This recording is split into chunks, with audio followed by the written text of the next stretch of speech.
Hello, everybody, and welcome back to the Broadway Jets YouTube channel. You'll know me from Twitter as NYJ Mike. I'm joined as always by the master of receipts, NYJ Matt. And today, Matt, we are going to discuss which of Adam Gase or Rich Kotite is the worst coach in the history of the Jets. And I think you can tell by the thumbnail where I'm going to lean and talk through at the Adam Gase tenure with the team. Quick note, though, if you are listening, please subscribe if you would like. I think 85% of viewers are not subscribed based on the analytics that I looked at. So definitely, if you're bored, go ahead and throw us that subscribe. But Mike, let's talk about Adam Gase and the tenure with the team. One of the things that I evaluated once he finally was fired is, did the team ever have a normal loss? And what do I mean by that? Think of the Vikings and Bills game back to back this year.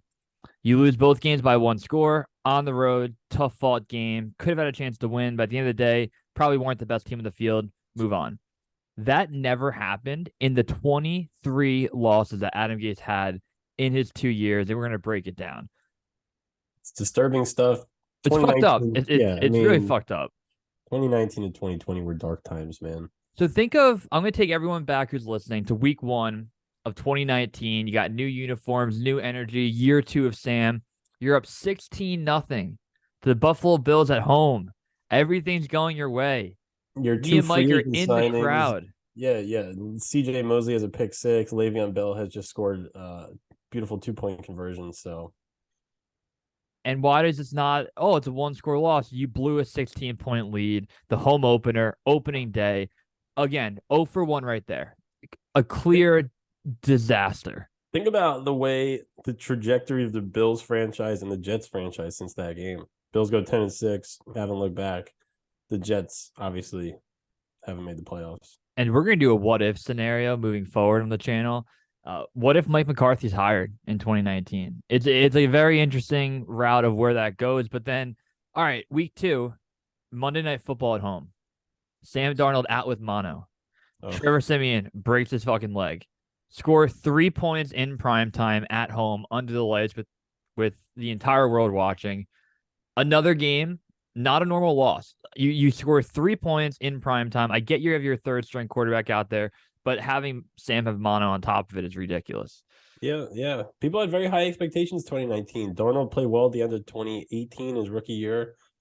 Again, they brought in Mosley and Bell and a bunch of other guys, and we were excited. And, then Darnold goes down. You're like, what the fuck? And that brings you to week three, where the Jets got absolutely smoked by the Patriots. They ended up scoring 14 points. Jamal Adams had a pick six. Then a What was the other? muffed, Maybe it was a punt block touchdown in that game there as was well. I think a muffed punt on the one, like the Patriots were receiving the punt and muffed it, and we had a Yeah. ridiculous guy. I But yeah, forget Arthur who. Mollett recovered it in the end Yes, zone. yes, yes. Arthur Millette. So yeah, you scored 0 offensive points on the road. Again, 3 losses, 3 ridiculous losses, and then it was so bad that Stidham came in and then got re-pulled from the game because it wasn't going well. Yeah, because he threw a pick six to Blitz Boy Jamal. Exactly. And then the last game without Sam that year in Philadelphia, we were at Xfinity Live getting murdered, like completely murdered by their fans. You scored a total of 6 points. Mike, do you remember how they scored? I do. Is Vincent Smith was a end around. The end around for Yeah, Vincent Smith, getting dude. embarrassed out of Philly. The problem was too. The Philly fans were like, "You guys fucking suck." We're like, all right.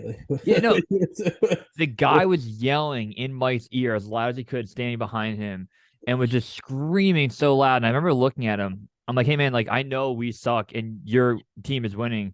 We get it." And then he like felt bad and apologized for it. He's like, "That's on me. I was being a dick." I'm like, "Yeah, dude, you're being a dick. Like, there's no reason to act like that." Fuck that guy.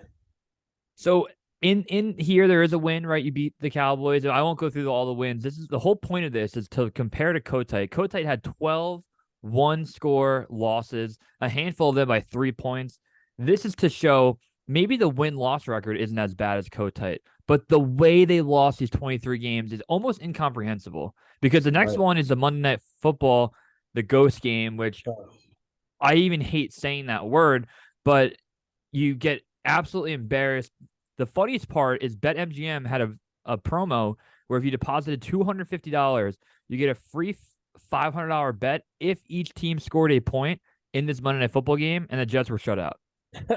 I mean, that's probably this was the least fun sporting event I ever went to. You come off of that Cowboys game, Darnold's player of the week. We're like, man, we have a chance to really turn things around. And then you lose 33 to nothing in horrific fashion. Awful. Yeah, we left. We don't leave a lot of games early. We were on the turnpike, and I think we were pulling up near Monmouth County, and it was still the fourth quarter because there's no traffic to get out of there. And then the Jets were throwing a lot towards the third and fourth quarter, and every incompletion, just the time of that game took forever. A game that I never revisited. Again, you watch the highlights after games. I've never touched that game before. There's nothing to see. Horrific, awful, garbage.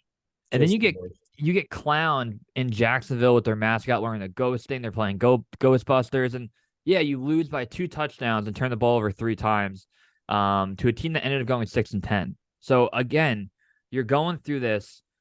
It's absolutely excruciating. And then to make matters worse, Adam Gase has a homecoming against the Dolphins. He finally goes back down there, and they lose by 8 to a team that hasn't won a game yet. You lose 7 out of 8 games, even though it's a 1-score loss. It's to the Dolphins, a team that he used to coach, and this is a game where he's sitting by himself with the play sheet. And you also, Fitzpatrick played that game. The Jets were losing by double digits most of the game. They kicked a field goal at the end of the game with like 15 seconds left. Another gross one, and that was to foreshadow. This is the first of 2 losses that year from the Jets to defeated teams. And that's the next one because they go on a little hot streak, and you're thinking to yourself, how can we back our ways into a playoff potentially? Nope, you lose to the winless Bengals, lose by 16. You only score 6 points on 2 field goals. Just embarrassing after winning 3 straight. One of my least favorite games. So I remember Le'Veon Bell had a long run. Would have been his longest run as a Jet in the third quarter of this game. And there was a weird phantom holding call that fucked the Jets. But then, you lose by 16 to this stupid shit winless Bengals. And this was also a game where I think Ryan Finley was the quarterback for the Bengals. In the middle of the season, Dalton was hurt. Dalton was healthy for this game, and we're like, man, I wish, it wasn't Dalton. And we weren't on Jets Twitter at that time, right? We were like on our personal accounts. I remember the take was, who cares, Finley or Dalton? They're the same person. And we're like, no, they're fucking not. They're very different. So that game, obviously not great. And then, oddly enough, I think one of the more normal losses of the year was the final one against Baltimore when they lost by 21, but Sam played okay against a really good team on the road on Thursday Night Football. So we're going to pause for a second. You're probably like, Matt and Mike, why are you taking us down memory lane again? We're going to call out all 9 of those losses were ridiculous. There's not a normal, hey, you lose by a field goal at the end of the game. When you played well, you didn't deserve to win. It happens. Normal loss. None of them. None of them. It was a very, very strange 7-9. Probably the worst 7-9. Like, you look at this year, the Jets were 7-10, but they were 7-4 at one point. They were 5-2, 6-3. There were some fun games, really intense. Team played well in parts. The defense was terrific. CJ Mosley, Sauce, and Quinnen, we found out today, made the All-Pro team. So good stuff. This year was just disturbing. You go 7-9, you start off 1-7, lose the games to the Dolphins and Bengals, get murdered in a bunch of other games. Very unsatisfying 7-9. Yeah, and then 2020 rolls around the corner, and get that new life. You're thinking maybe this is our year, Sam, year 3, building on a momentum of winning a handful of games down the stretch in 2019. Nope, you look absolutely lifeless against Buffalo on the road. You should have lost by 17. There's a garbage touchdown by Josh Adams. But again, not a normal loss. You can't lose to a division rival by what should have been 17 points outside of a garbage touchdown. It didn't feel right. And again, so we convinced ourselves before every season that the Jets are going to be good and et cetera, et cetera. But it was a very strange feeling. And this is COVID as well. There's no fans. And you're right, it was very lifeless. The Jets got beat pretty bad in that game. And obviously the Bills had a very terrific season. And then you go week 2 and you just get murdered by the 49ers. It started with that 80-yard run to start the game. Then Mostert had another 60-yard run. It was just Jets had no chance in these games. It was disgusting. Yeah, the only highlight of the game is Darnold's last touchdown throw to make it an 18-point loss rather than a 25-point loss. And then Becton had a cool block on Bosa. That was it. Yeah. Yeah, Darn had that slingshot throw to Berrios, the touchdown. And then he did the same thing the next game. Early on in the game, Darnold had a beautiful touchdown to Berrios again. But the Jets lost 36-7 and just not competitive. Um, that's week 3. So now you're 0-3 and your point differential is really in the high negatives. Yeah, no, absolutely. So there's a trend here. Again, now we're at his loss is number 12. 12 total losses, all of them insane. And then week 4 against Denver this year. Let me paint the picture because the Jets are 0-3, right? They need to win this game against Brett Ripien, a team on a short week traveling west to east. You lose by 2 scores. Darnold gets hurt. Again, Yeah, this is the 0-3 Broncos. Exactly. you can't lose that game. I actually put the great part about this game, I put $25 on Sam Darnold first touchdown where he had that unbelievable run. So I won like $450 and I put 100 on their money line because I was like, there's no way this team can drop this game, proving me wrong. And then you lose your quarterback the following, he's out the next week. Right. So then I'll go rapid fire for a couple because we don't want to spend the entire video. But the whole breakdown here is why is worse than coat type. Next game is the Flacco game against Arizona. You lose by 20. Again, team traveling west to east, lose by 20. Then you're shut out by a division rival in Miami. Ugh. Week 7 might be the most normal loss, I believe, in the entire Gase tenure, which is hilarious because they had 4 yards of offense, I think, in the second half. It was when Dow Loggins called plays in the first quarter and the first half. They didn't move the ball the rest of the game. The Bills had 6 field goals. Maybe you call it a normal loss. The Jets passed for like 98 yards and had, 5 yards of offense in the second half. So another embarrassing loss. Well, Michael Pirine tutty that game, baby. Or as Stephen A. Smith would call him, Lamical Perrin. It's a great video. And then you go to Arrowhead. You don't expect to win. You lose by 26. Darnold gets hurt again. Yeah. What happened? I got COVID for the first time on this day. The first out of like 9 times that you've had COVID. First of my bouts. Still standing. Yep. And then you have a 1-score loss coming up the following week on Monday Night Football. But the reason it's on here is you blew a double-digit lead in the fourth quarter. And the funny part is fans want to lose this game at this point. Yeah. And the fact that this team is trying to win, which we'll get to later in a potential game against the Raiders, makes it a crazy loss because they're trying to win. It's disgusting. Yeah, you're trying to win. You're up by 10 in the fourth quarter. And then similar, but kind of the opposite the next week, you play the Chargers and the Jets are losing by, 15 points in the fourth. They make kind of a comeback. They get a safety at the end of the game with, I believe the Chargers intentionally took the safety. And then, it looks like a close game, but it really wasn't the case. More competitive than any other loss, probably. But at the end of the day, to your point, embarrassing. Then you score 3 points against Miami the following week. And then that was tough, just scoring 3 points against Miami in all of 2020.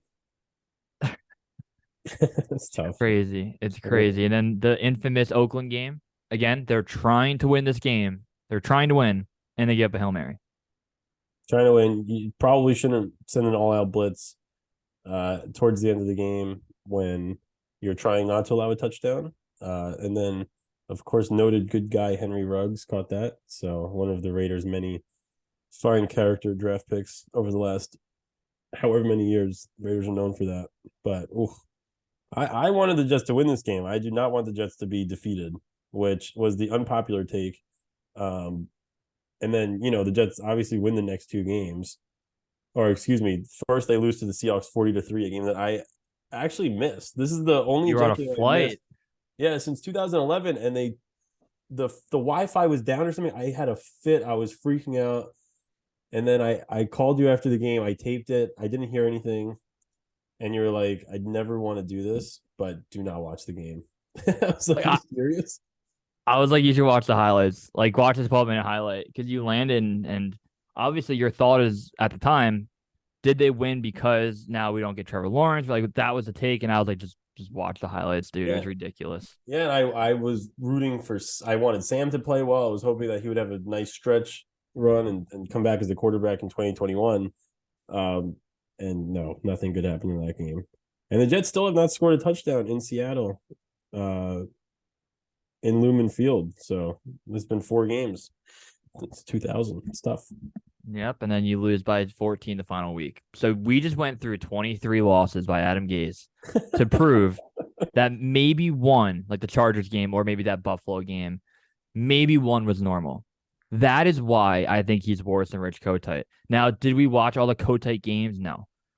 But if you're telling me that even though Gase won a handful of games, something he probably shouldn't have won in hindsight, uh, how do you put this guy ahead of anyone in your franchise history? No, I mean it's just the absolute worst. It's interesting too. I mean the Gase stuff too. Gase fucking ruined Darnold, and at this point would Darnold have been a terrific player with a different system? Who knows? Probably not.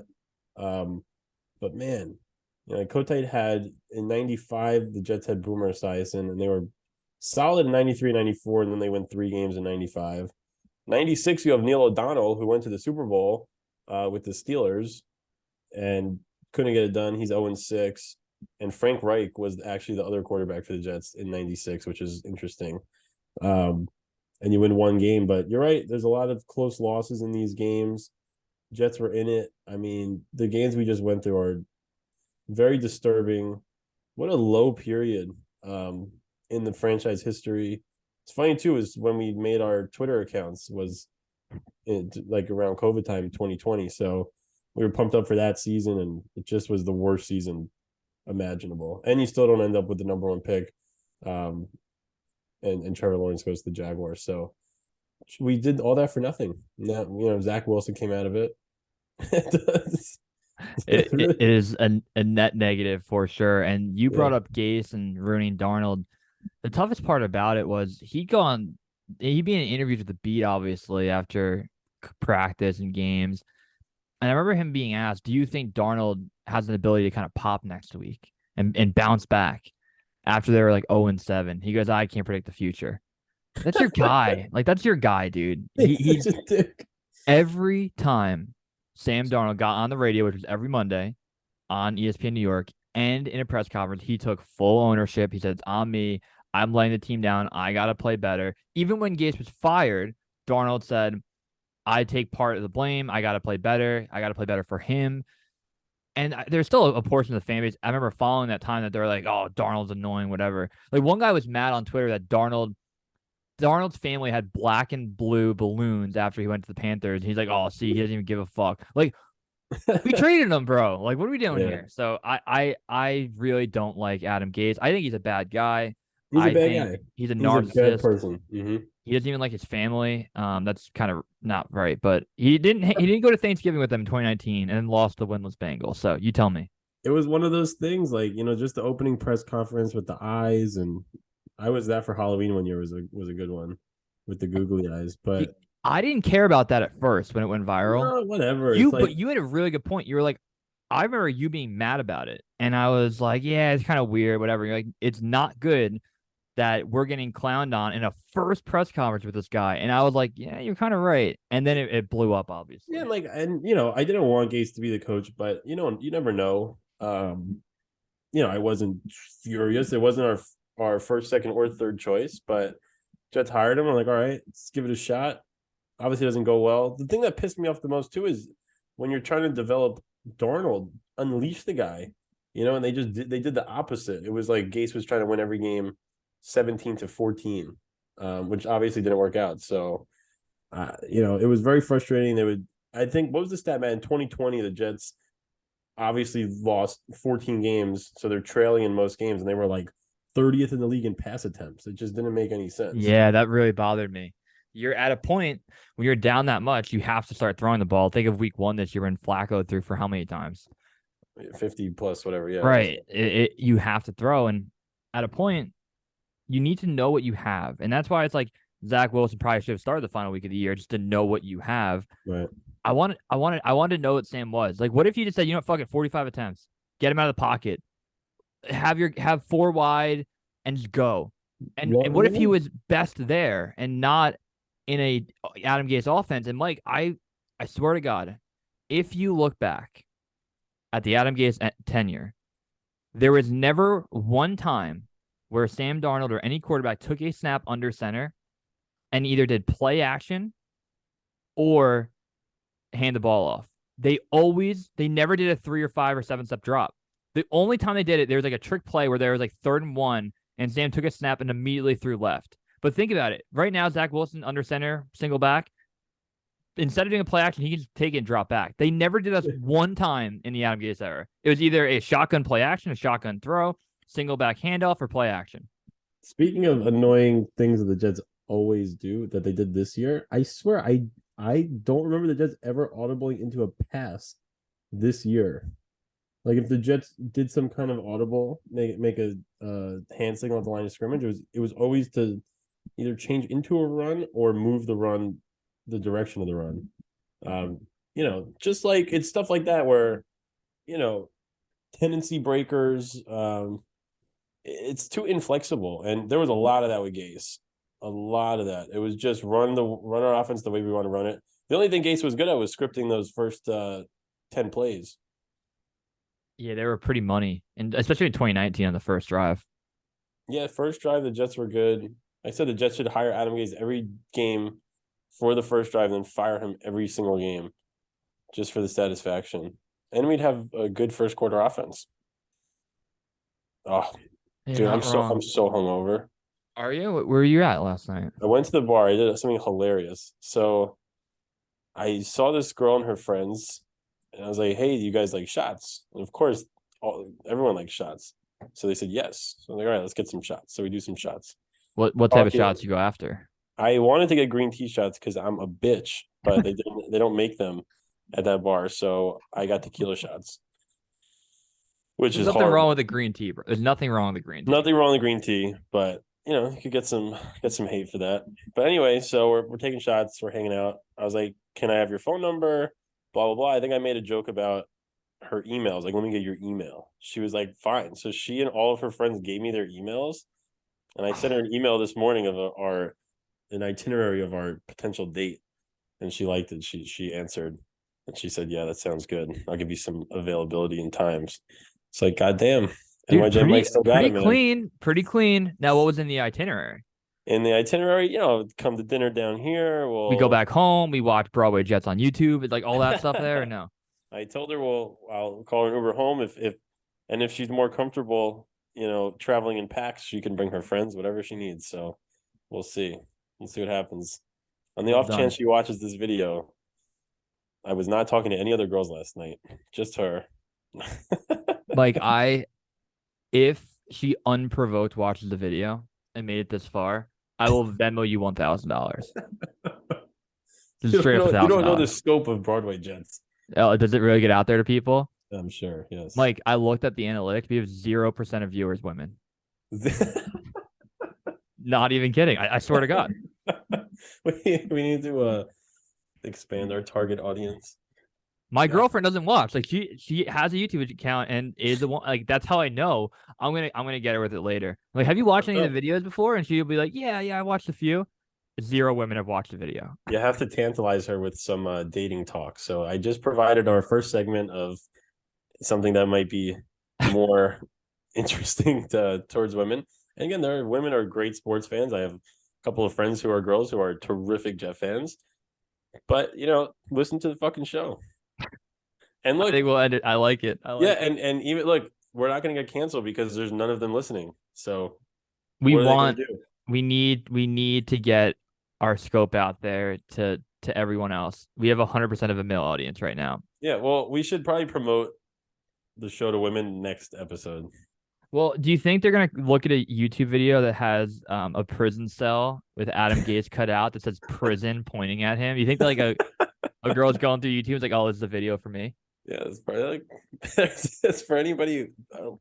People of all walks of life can hate Adam Gase together. So maybe this is the unifying video that will bring us some female viewership. Adam Gase's wife looks at this and sees him on a thumbnail for prison and watches it this far. She probably fucking hates him. Dude, can't like him. All right, let's wrap it up. Mike, it was a good time. All right, buddy. I'm gonna go try to be not hungover somehow. All right, get after it. Let me know how the date with the girl goes. All right, my friend.